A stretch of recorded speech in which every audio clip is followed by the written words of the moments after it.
Hey everybody, what's up and welcome back to today's video guys, and today guys I'm going to be showing you how to check out your Amazon Seller Central payment balance. This is a very simple thing to do, so make sure to watch this quick and easy video till the very end and follow my steps correctly so you can make sure this works the same for you and you can do this yourself. But yeah guys, so let's get straight into it. First things first, we're going to go and be opening up the official Amazon Seller Central right here, sellercentral.amazon.com. This is the official URL that you want to open up, and once you have opened it up, you'll be greeted by the main page right here. This is going to be the home page from where we can get started, and in the upper right corner we can get started logging into our Amazon account. So if you do not already have an Amazon Seller account, what you can do is sign up for one, and if you have one you can just log in normally. So after logging in, you'll be greeted by the home page right here. This is going to be the main page from where we can get started, and once you log in, you'll be greeted by the dashboard that looks something like this. Here you'll be able to access your catalog, your inventory, orders, and so on. All the info that you need is going to be available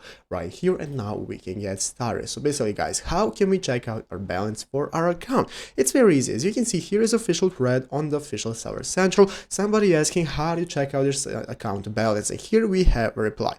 Basically guys, what we're going to be doing is opening up our payments section in our dashboard that we can find. So what we can do is follow the steps right here. As you can see, we can go to the reports and payments section. So here we have the reports option right here at the top of the dashboard that we can open up. Here we can find all the payments that we had in our Amazon account and in our Amazon Seller Central. Here we can find all the payments and info that we need for our balance. You can even go and check out your performance and store sections to take a look at all your balance info, but everything regarding payments is going to be available right here in your payments section. So you can go and manage your reports, you can file taxes, and so on. All of that is available right there in the dashboard. So I hope this video was helpful. If it was, make sure to leave a like, subscribe to the channel. So guys, thanks for watching, take care, and bye.